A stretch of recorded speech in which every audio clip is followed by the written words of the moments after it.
যে গণতন্ত্ৰৰ হত্যা হৈ আছে সেই কথা জল পটপট আজি বিৰোধীৰ আৱাজ বুলন্দ কৰিবলৈ দিয়া হোৱা নাই। আজি সদনৰ ভিতৰত আমি অতি গুৰুত্বপূৰ্ণ ৰাজহুৱা বিষয় অসমৰ সংখ্যালঘু ভাৰতৰ অল্প সংখ্যক লোকৰ অধিকাৰক লৈ আমি উত্থাপন কৰিছিলোঁ আৰু আমি সদন স্থগিতাদেশ বিচাৰিছিলোঁ, আমি আলোচনাহে কৰিব বিচাৰিছিলোঁ। কিন্তু অধ্যক্ষ মহোদয়ে আমাৰ আটাইখিনি মাইক প্ৰথম বন্ধ কৰি দিছে, আমাৰ পিনে ভিডিঅ' বন্ধ কৰি দিছে।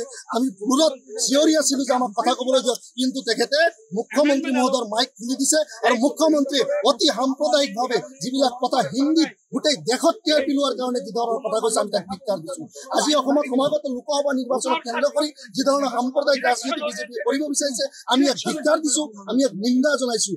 আজি মুছলমান মেৰিজ এণ্ড ডিভোৰ্চ এক্ট 1935 অতি গুৰুত্বপূৰ্ণ এখন আইন। ইয়াতে যদি কিবা আঁকোৱা আছে তাৰ সংশোধনী আনক, কিন্তু আইনখন ৰিপিল কৰাৰ কোনো যুক্তি নাই। আজি লাখ লাখ মুছলমানে যদি বিয়া পাতিবলৈ যদি টাউনৰ যদি চাব ৰেজিষ্টাৰ অফিচত লাইন লগাব লাগে তেনেহ'লে ইয়াতকৈ দুৰ্ভাগ্য কি হ'ব?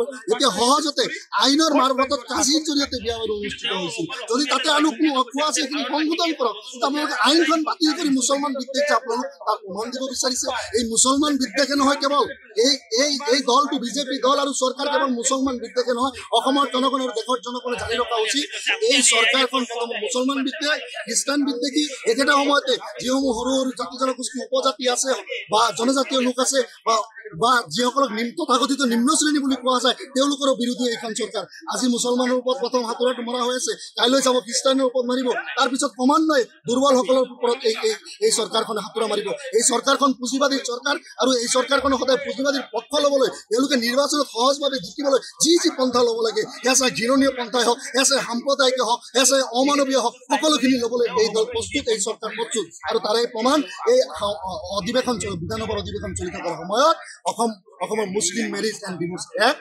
1935খন বাতিলৰ যি সিদ্ধান্ত তেওঁলোকে লৈছিল আৰু কেবিনেটত যি সিদ্ধান্ত লৈ তেওঁলোকে যি ধৰণৰ ক্লিয়াৰ পেলাব বিচাৰিছিল তাৰে আমি অসমৰ মুছলমান মেৰিজ এণ্ড ডিভোৰ্চ এক্টটো যদি সংশোধনী আছে আমি সংশোধনী পোষকতা কৰোঁ। সেইসমূহ দফা কাৰণ বহুত পুৰণি দিনত এইখন লোৱা হৈছিল, পৰৱৰ্তী সময়ত কিছু সংশোধন হৈছে, আৰু সংশোধন কৰক, যুগৰ লগত সময়ৰ লগত মিলি থাকক আৰু টাইট কৰক, কোনো অসুবিধা নাই আমাৰ। কিন্তু মুছলমানৰ যে পাৰ্চনেল ল আছে সেই লসমূহ লাহে লাহে ধ্বংস কৰিব বিচৰা হৈছে।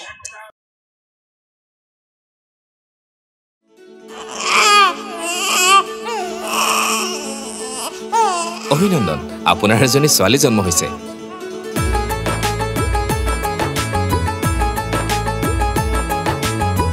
লাহি পাহি এজনী পৰি